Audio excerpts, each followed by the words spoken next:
Assalamualaikum warahmatullahi wabarakatuh. Alhamdulillahirabbil alamin. Segala puji bagi Allah yang senantiasa memberikan rahmat dan hidayahnya kepada kita semua sehingga kita dapat melakukan perkuliahan secara daring kembali. Sholawat serta salam tak lupa juga kita panjatkan kepada junjungan kita Nabi Agung Nabi Muhammad SAW yang telah membawa kita dari zaman jahiliyah hingga zaman terang benderang seperti zaman sekarang ini. Baik, kami dari kelompok 5 akan mempresentasikan mengenai materi pajak penghasilan pasal 26. Nah, tugas ini itu diajukan untuk memenuhi tugas perpajakan yang diampu oleh Ibu Visit Suharti, SE, SY, ME. Baik, sebelum lebih lanjut, alangkah baiknya saya akan memperkenalkan anggota dari kelompok 5 terlebih dahulu. Yang pertama ada Ayu Komalasari, yaitu dengan saya sendiri dengan NIM 191720156.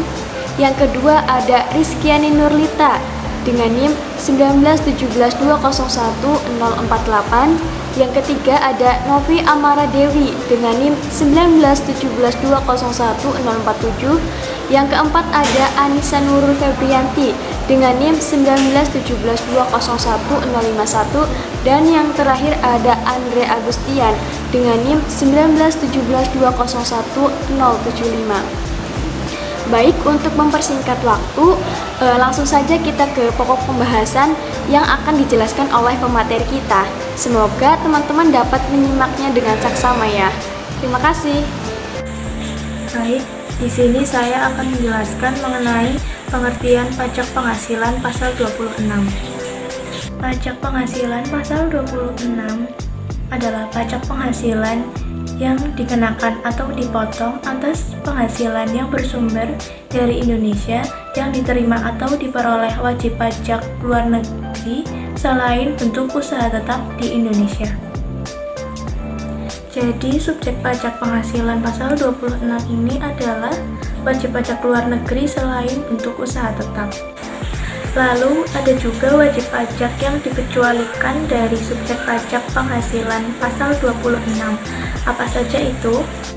Yang pertama, yaitu bentuk usaha tetap dikecualikan dari pemotongan pajak penghasilan pasal 26 apabila penghasilan kena pajak sesudah dikurangi pajak penghasilan dari bentuk usaha tetap ditanamkan kembali di Indonesia. Dengan syarat, yang pertama dilakukan dalam bentuk penyataan modal pada perusahaan yang didirikan dan berkedudukan di Indonesia sebagai pendiri atas peserta pendiri. Yang kedua, dilakukan dalam tahun berjalan atau selambat-lambatnya tahun pajak berikutnya dari tahun pajak diterima atau diperoleh penghasilan tersebut. Kemudian yang ketiga, tidak melakukan pengalihan atas penanaman kembali tersebut sekurang-kurangnya waktu 2 tahun sesudah perusahaan tempat penanaman dilakukan mulai berproduksi komersil. Yang kedua, badan-badan internasional yang sudah ditentukan oleh Menteri Keuangan. Selanjutnya yaitu ada pemotongan pajak penghasilan pasal 26. Pemotongan PPh pasal 26 adalah pihak-pihak yang membayarkan penghasilan yang terdiri atas 1. Badan pemerintah, 2. Subjek pajak dalam negeri, 3. Penyelenggaraan kegiatan, 4. Bentuk usaha tetap, dan 5. Perwakilan perusahaan luar negeri lainnya.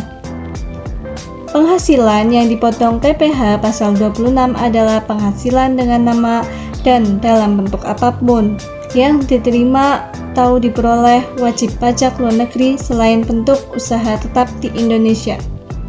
Ya, PPh pasal 26 termasuk bersifat final. Berikut penghasilan tertentu yang dipotong PPh pasal 26 namun tidak bersifat final, yaitu 1. Pemotongan atas penghasilan kantor pusat dari usaha atau kegiatan, penjualan barang, atau pemberian jasa di Indonesia yang sejenis dengan yang dijalankan atau dilakukan PUT atau PUT di Indonesia. kedua, pemotongan atas penghasilan sebagaimana dimaksud dalam PPh pasal 26 yang diterima atau diperoleh kantor pusat sepanjang terdapat hubungan efektif antara PUT dengan harta atau kegiatan yang memberikan penghasilan yang dimaksud. Dan yang ketiga yaitu ada pemotongan atas penghasilan yang diterima atau diperoleh orang pribadi atau badan luar negeri yang berubah status menjadi wajib pajak dalam negeri atau PUT. Subjek dan objek pajak. Yang pertama, saya akan membahas mengenai objek pajak terlebih dahulu. Penghasilan yang dipotong pajak penghasilan pasal 26 adalah penghasilan dengan nama dan dalam bentuk apapun yang dibayar atau terutang badan pemerintah, subjek pajak dalam negeri, penyelenggara kegiatan, bentuk usaha tetap atau perwakilan perusahaan luar negeri kepada wajib pajak luar negeri, di mana selain bentuk usaha tetap di Indonesia yang berupa dividen, bunga, premi asuransi, hadiah dan penghargaan, royalti, pensiun dan pembayaran secara berkala, dan yang terakhir ada penjualan aktiva di Indonesia selain tanah dan bangunan. Nah, yang kedua yaitu ada subjek pajak. Subjek pajak penghasilan pasal 26 ini terbatas ya teman-teman, di mana subjek ini tertentu hanya untuk wajib pajak luar negeri saja, yang meliputi yang pertama orang pribadi.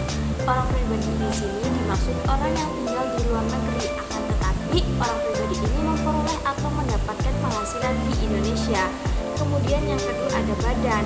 Nah, badan di sini itu dimaksudkan badan yang didirikan atau bertempat tinggal di Indonesia yang kurang dari 183 hari atau dalam jangka 12 bulan.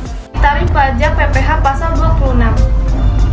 Oke, di sini tarif pajak dibagi menjadi 3. Yang pertama ada tarif 20% dikali penghasilan bruto yang terdiri dari dividen, bunga premium, diskonto, imbalan jaminan pengembalian utang, royalti, sewa, penghasilan penggunaan harta, jasa kegiatan, pekerja, hadiah penghargaan, bensin pembayaran berkala yang dibayarkan pada wajib pajak luar negeri. Yang kedua ada bentuk usaha tetap, tarif 20% dari laba setelah pajak yang ditransfer ke luar negeri. Dan yang ketiga ada tarif 20% dikali penghasilan neto penjualan saham terhadap wajib pajak luar negeri. Penjualan saham ini dikenakan tarif sebesar 20% dari perkiraan neto. Persentase perkiraan neto sebesar 25% dari harga jual. 6 adalah sebesar 20% dikali 25% atau 5% dari harga jual. Selanjutnya ada premi asuransi dan premi reasuransi yang dibayar kepada perusahaan asuransi di luar negeri dengan perkiraan penghasilan neto. Yang pertama, 50% dari premi yang dibayar pada perusahaan asuransi luar negeri sehingga besar tarif PPh pasal 26 sebesar 20% dikali 50% sama dengan 10%. Yang kedua, 10% dari premi yang dibayar pada perusahaan asuransi luar negeri berkedudukan di Indonesia sehingga besar tarif PPh pasal 26 sebesar 20% dikali 10% sama dengan 2%. Yang ketiga, 5% dari premi yang dibayar reasuransi berkedudukan di Indonesia kepada perusahaan di luar negeri sehingga besar tarif PPh pasal 26 sebesar 20% dikali 5% sama dengan 1%. Perhitungan PPh pasal 26. Berikut adalah contoh perhitungan PPh pasal 26. PT ABC memiliki perwakilan di luar negeri dan mengasuransikan bangunan bertingkat ke perusahaan asuransi di luar negeri dengan membayar jumlah premi pada tahun 1945 sebesar 1 miliar. Dengan demikian, perhitungan PPh pasal 26-nya adalah sebagai berikut. Perkiraan penghasilan sama dengan 50% dikali 1 miliar sama dengan 500 juta. PPh pasal 26 sama dengan 20% dikali 500 juta sama dengan 100 juta dalam kurung 10% kali 1 miliar. Seringkali untuk memudahkan proses, PT ABC bisa saja ikut asuransi untuk melalui perusahaan yang ada di Indonesia, misal PT EGZ. Dengan membayar jumlah premi yang sama sebesar 1 miliar, PT EGZ mengikutkan reasuransi perusahaan tersebut ke perusahaan asuransi di luar negeri, misalnya PT KLM, dengan membayar premi sebesar 500 juta, maka ketentuan PPh pasal 26-nya adalah sebagai berikut. Perkiraan penghasilan neto sama dengan 10% kali 500 juta sama dengan 50 juta. PPh pasal 26 PT ABC sama dengan 20% kali 50 juta sama dengan 10 juta dalam kurung 2% kali 500 juta. Kesimpulannya adalah pajak penghasilan pasal 26 adalah PPh yang dipotong atau dikenakan atas penghasilan yang bersumber dari Indonesia yang diterima atau diperoleh wajib pajak luar negeri selain bentuk usaha tetap dalam kurung PUT di Indonesia. Di dalam PPh pasal 26 terdapat subjek dan objek pajak. Selain itu, PPh pasal 26 terdapat beberapa aspek tarif dan mekanisme pemotongan dan perhitungan dan beserta pengecualiannya. Baik, sekian pemaparan dari kelompok kami, kurang lebihnya mohon maaf. Wabillahi taufiq wal hidayah. Wassalamualaikum warahmatullahi wabarakatuh.